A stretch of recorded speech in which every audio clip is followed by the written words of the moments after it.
Ito, humingi kami ng paglilinis. Patawarin niyo po kami sa mga kasalanan namin.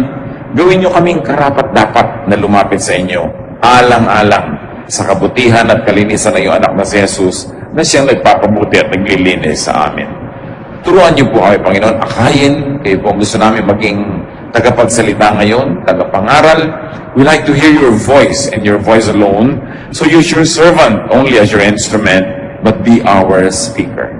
Bless us. Teach us. In the name of Jesus, your Son, we pray with thanksgiving. Amen. 1 Peter 3:1-6 from the Contemporary English Version. Uunahin po natin ang verses 1-2. If you are a wife, you must put your husband first. Even if he opposes our message, you will win him over by what you do. No one else will have to say anything to him, because he will see how you honor God and live a pure life. The context is that Peter is speaking to Christian women whose husbands are not believers in the Lord.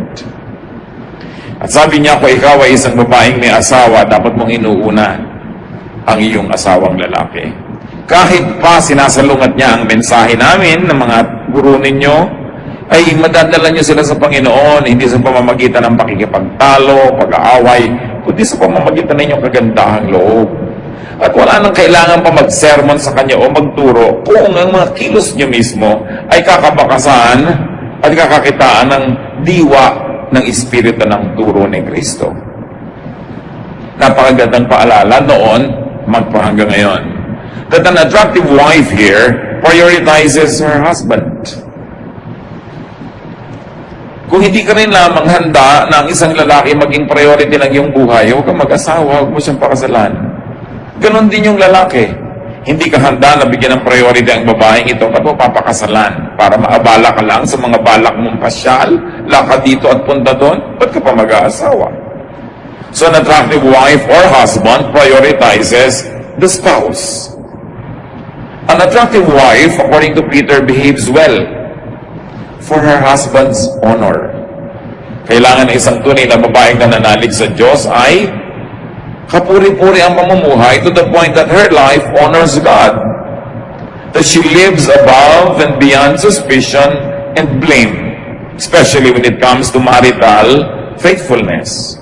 Dapat ang isang babaeng may asawa ay walang ginagawang masama at mukha ring walang ginagawang masama. Hindi sapat na sasabihin, wala akong ginagawang masama. Oo nga, pero mukha meron. Nasisiraan ang dangal ng Diyos, nasisiraan ang dangal ng asawa, at gusto kong bigyan ng diin, pagamat ang detalye dito ni Pedro ay address to believing women, kung ang kausap niya are believing men, ganyan din nasasabihin niya sa pakikitungo ng men na ito sa kanilang may bahay o asawang babae. Hindi sapat na walang ginagawang masama. Kahit mga anak, Mami, wala akong ginagawang masama. Oo nga anak, pero mukha meron. So dapat hindi ka lang mukhang walang ginagawang masama at wala talagang ginagawang masama pareho. So an attractive wife wins her husband by how she makes him feel about his importance to her. Walang nangyayari sa isang babaeng o nakakilala sa Panginoon na hilig mag-Bible study, umattend ng choir, magkaroon mga ministry sa church, tapos pinapabayaan niya yung asawa, pinapabayaan yung anak, pinapabayaan yung bahay. Uuwi ang asawa, walang makain, kaya walang maisuot, hindi maayos ang bahay dahil lagi nasa prayer meeting si Ginang, dikones dito at dikones doon, kumakat na dito at may visitation doon, nasa sariling bahay na papabayaan. Sabi ko, kung gusto nyo talaga, na madala sa Panginoon ang inyong mga kabiyak, unahin nyo sila, mahalin nyo, para hindi sila magselo sa Diyos, para hindi sila magselo sa church. Oras na yung husband mo, nagsaselo sa church dahil nakikita niyang napapabayaan mo siya, tapos pa na yung prioritize mo sa iyong mga ministries, mahihirapan kang dalhin siya sa Panginoon. Kaya hindi sapat yung naglilingkod kasi ako sa Diyos, because your family is your first ministry. Marami pang paraan ng paglilingkod. Marami pa nga mga kabataan magbibigay sa akin ng tanong, Pastor, gustong-gusto po mag-church, di po ba dapat unahin ng Diyos? Pinipigil po ako ng parents ko kasi unbelievers po sila. Ano bang dapat kong gawin? Siyempre ang payo ko, stay home. Hindi ka pala pinapayagan, minor de edad ka, wala ka pa sa sarili mong disposisyon, obey your parents. Pero di ba pag una ang Diyos dapat? Oo, pero nasa bahay niyo rin naman ang Diyos. Pwede ka mag-worship doon, pwede ka kumanta doon, pwede kang gumawa ng paraan. At kung nasa school ka, kung may Bible study group, mag-attend ka. It's important to give priority to our family. Hindi gusto ng Diyos na nagkakahiwa-hiwalay yung mag-anak. At wala pang nakipaghiwalay sa kamag-anak dahil sa relihiyon na nadala yung kamag-anak niya para sa Panginoon. Kailan unahin mo? Dahil kung marunong ka rin ang mag-una nun, aani rin ang iyong tanim. At hindi mo lang ginagawa yung para umani, kundi dahil talaga ang pamilya ay binibilin sa atin na priority natin ang ating family. Kailangan natin yan pinaglilingkuran. So an attractive wife is all that. 1 Peter 3:3-4 adds more definition to the beauty of a woman or the good looks of a man. Don't depend on things like fancy hairdos or gold jewelry or expensive clothes to make you look beautiful. Be beautiful in your heart by being gentle and quiet. This kind of beauty will last, and God considers it very special.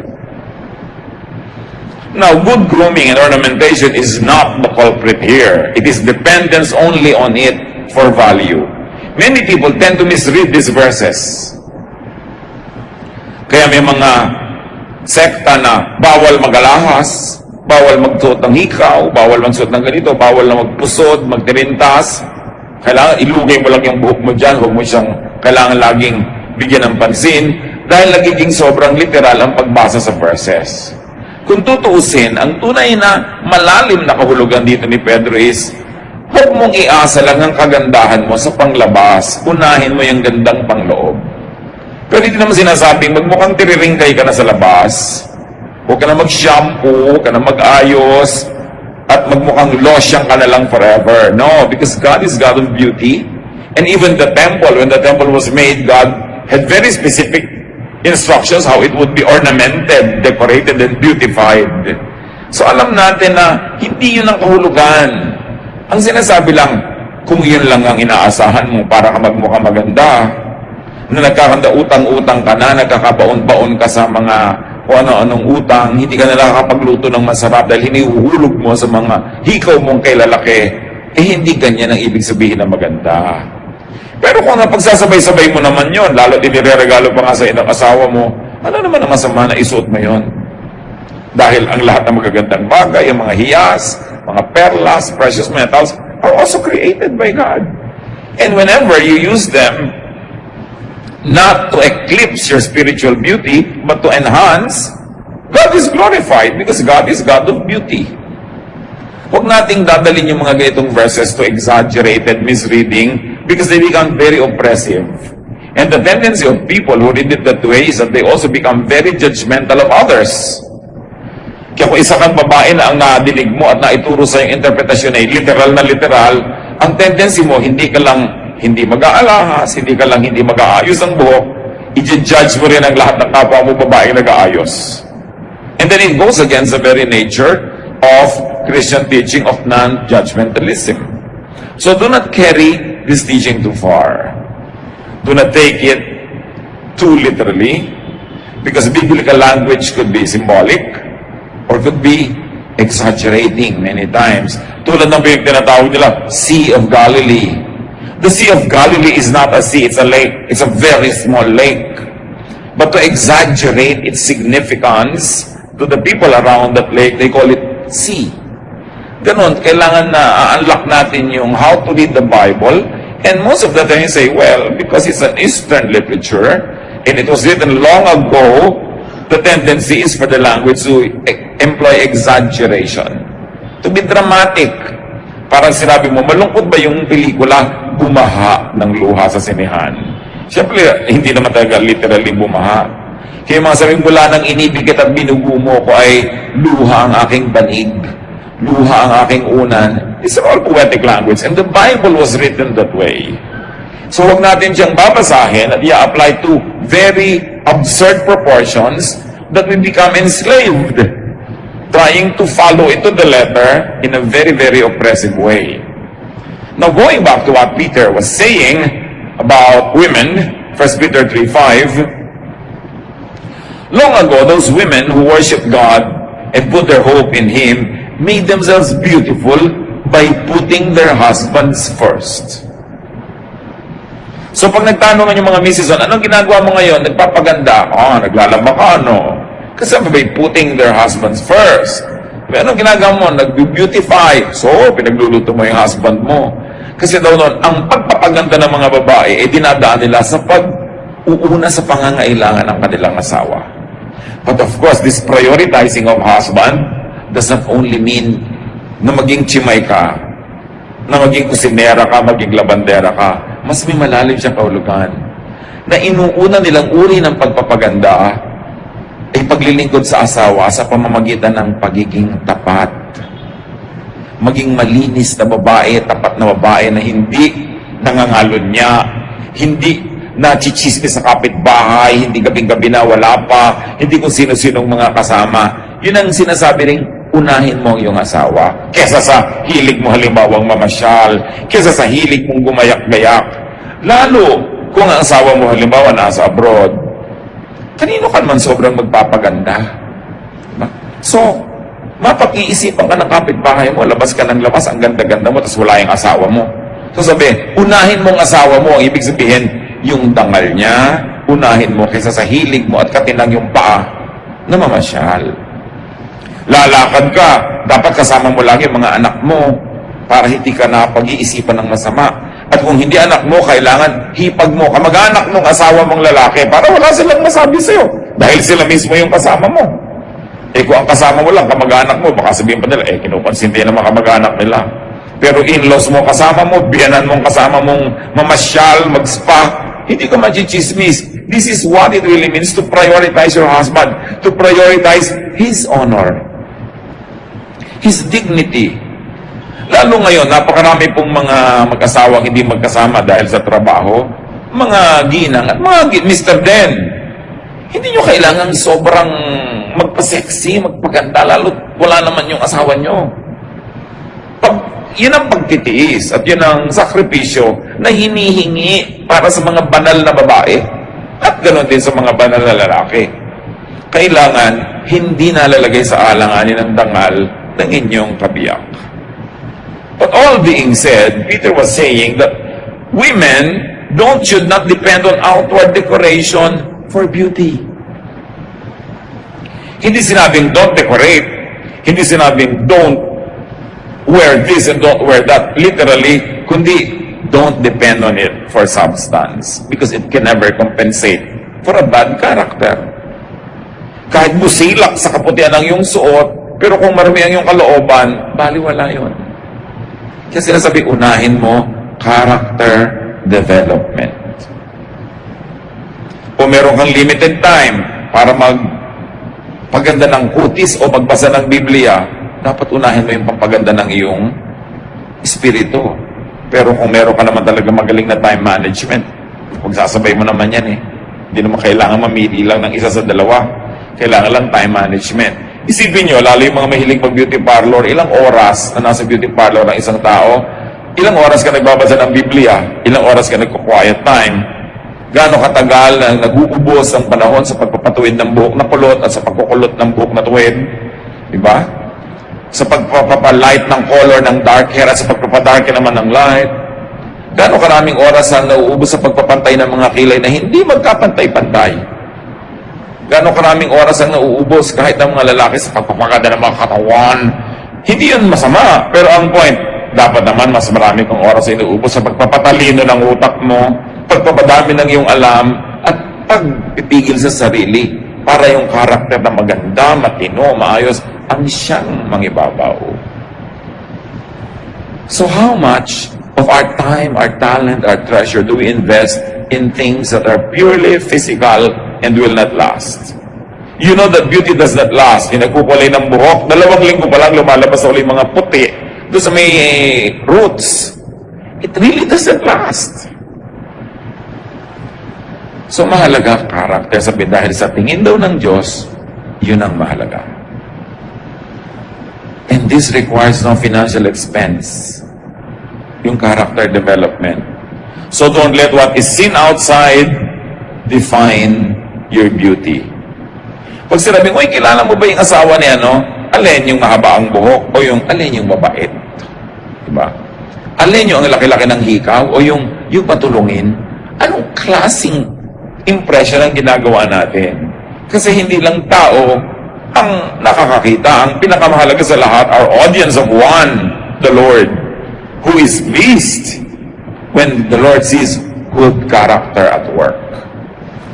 So be beautiful inside by being gentle, sabi, and quiet. Hindi maganda yung babae na sobrang buwangera. Malakas magsalita, malakas tumawa. Yung nakita mo na yung ngala-ngala pag tumatawa, kahit maganda yung skin niya, baduy pa rin. Sabi, gusto mo maging magandang babae ka, yung maging mayumi ka. No? Hindi yung pag nakaupo, nakabuka ka. Pag naglalakad, parang kabayo. Kung makakembot, parang karetela sa makubakong kalsada. Sabi, kailangan gentle, quiet. Yung nandyan siya, kasi mapapasin, ay nandito pala siya. Hindi ang ingay-ingayang, tadang, eto ako. Binabaligtad kasi yun because of the showbiz orientation of today's culture. Kailangan ipinagsigsigawan mo maganda ka. Kailangan 5 kulay ng buhok mo at makintab-kintab pa para katingnan. Tapos pag tinanong ka, spell no, sa mo, ano yun? Hindi mo pa kayang spellin pala yung no. Pero ang daming kulay ng buhok mo. So mahalaga, hindi pa samang may kulay, pero dapat pagka naman kinausap ka, ay, hindi lang pala buhay niya, ang buhok niya makulay, pati katalinuhan niya, maganda. Sabi, don't settle for something that is superficial. Because superficial is only for 3 seconds. What can sustain is character. Nakita nyo yung kagagandang mga artista, bakit sa kabila ng ganda, hinihiwalayan pa rin ang asawa? Kasi hindi matiis ang ugali. O hindi matiis yung laging insecure dahil hindi siya secure enough because sa kagandahan ng asawa mo, ang daming umaaligid. At sa pagkilos naman niya, mukhang pagbibigyan niya, talagang mababaliw yung asawa mo sa pag-aalala. Kaya ang nangyayari, nagkakahiwa-hiwalay. Inner beauty, good character is a kind of beauty that lasts and God loves. So kung may beauty project, ang mga beauty project ko, kailangan tumuwid ang buhok ko, o lumiit ang baywang ko, o matanggal ang mga pekas ko at mga kulugo sa mukha, etc. Dapat meron ka ring inner beauty project. Babawasan ko ang kadaldalan, babawasan ko pagchismis, babawasan ko pag-iisip ng masama, mas magiging mabuti akong asawa at ina o ama. Yung inner beauty project. Outer or outward beauty is temporary. It is costly. It's high maintenance. Ang buhok, pag sinunod mo yung arte, hindi na lang sapat ngayon na ginugupit. Kailangan sina shampoo, kino-conditioner, may leave-on conditioner pa, may highlight pa yan. At ang buhok, pati ngayon, ay nire-relax na rin. Dahil stressed ang buhok. Nagtataloko kayo sa mga advertising para lahat ng pera nyo mapunta doon, tapos ang ulam nyo, 3 dilis. Hati-hati kayo anak sa dilis, mahal magpa-straight ng buhok ha. Tapos pag yung ulo mo, nahihilo ka tuloy. Hindi na pinagpapapaniwalaan dapat yung mga nakikita nyo na computer-enhanced advertising. Walang ganong buhok sa totoong buhay. But it's really not just about looks, even among men. 1 Samuel 16:1-7, kala nyo babae lang yun? One day, God said, Samuel, I've rejected Saul and I refuse to let him be king any longer. Stop feeling sad about him. Put some olive oil in a small container and go visit a man named Jesse who lives in Bethlehem. I've chosen one of his sons to be my king. So sabi nitong si Lord, alam mo, sobra na ang mga kamalian niyang Saul na yan, ha? Tama na ang pagiging king. Pipili na ako ng iba. Sige, maganda ka, at huwag kang mag-inarpid dyan. Yung Romeo, ganito siya noon. Ngayon, ganun. Hindi naman nila kasalanan. Dahil ito, umandar ang edad eh. Gravity work, indeed, its part. At lahat ng maganda, magkakaganyan din. Sa katunayan, ang ganda sa sandali. Parang tanghaling tapat lang, ang bilis lumampas.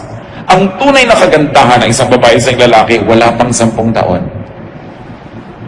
Kaya nakikita mo kami sa, ay, tumawid na siya. Yung matanda na siya. Yung may tatawirin ka kasi na biglang matanda ka na. Wala kang magagawa tungkol doon. At habang hinahabol mo ng surgery yan, na lahat ng mata ng 5 babae sa inyo makakabuka na, no? Pare-pareho pala kayo ng surgeon. Ngayon lahat ng babae sa isang bayan magkakamuka. Kasi isa yung gumugupit ng mukha nila. Gusto nyo yun? Walang character? Tapos tawang-tawa ka na, sabi mo, kasi hindi ka pwedeng humalakak, baka mapilas ang mukha mo. Bakit papahirapan ng sarili? Ang ganda-ganda ng babae na umiidad na alam mong may pinagkatandaan, nagpalaki ng anak, naging mabuting babae. Tapos kitingnan mo yung kamay, mga puro kulubot-kulubot kasi maraming nilaban, maraming pinlansya, maraming talsik ng mantika. Sa totoo lang, yun talaga ang magandang babae. Magtataka ka sa nagkaanak at nagkaasat, ang ganda-ganda pa rin, liban na lang super bilyonarya, maraming mga katulong. Anong mga hindi mo ginawang trabahong bahay? Bakit ganyan ka pa rin? Kakainis. Hindi yun katangian. Maaaring isang malaking kapintasan nyo na marami kasi kurong pinabayaan. Liban na ang galing mo rin mag-maintain. Meron namang gano'n, talagang ang galing na ina, tapos ang galing pa rin ang kagandahan niya. Yan ang mga tinatawag nating super bonus. Pero among ordinary mortals like us, talagang pagtatrabaho, paglilingkod, bumubukol, pumepeklat. At yun ang talagang tunay na tropeo ng kagandahan. Meron ako isang kilalang tatay, laglag na laglag ang balikat niya. Yung pala, lagi siyang may dalang mabibigat na toolbox kasi mekaniko. Tapos wala siyang sariling sasakyan, buhat-buhat niya kahit saan. Ang ganda naman ng mga balikat ng tatay na gano'n, yung lumaglag na sa paghahanap buhay para sa mga anak. What is your concept of beauty? A beautiful body is a body that shows how it served well. God, loved ones, country, church. Kaya may mga bayani na may mga halimbawa na tamaan ng bala, may mga peklat, hindi nila ipinapaayos. Kasi yan ang badge of their heroism. Isang patunay na meron sila naging mga paglilingkod. Di ba parang wala ka namang karakter na ang tanda-tanda mo na wala man lang mark yung mukha mo? Kasi bawat mark ng mukha is a story. Is history. So, kailangan appreciatein natin yun.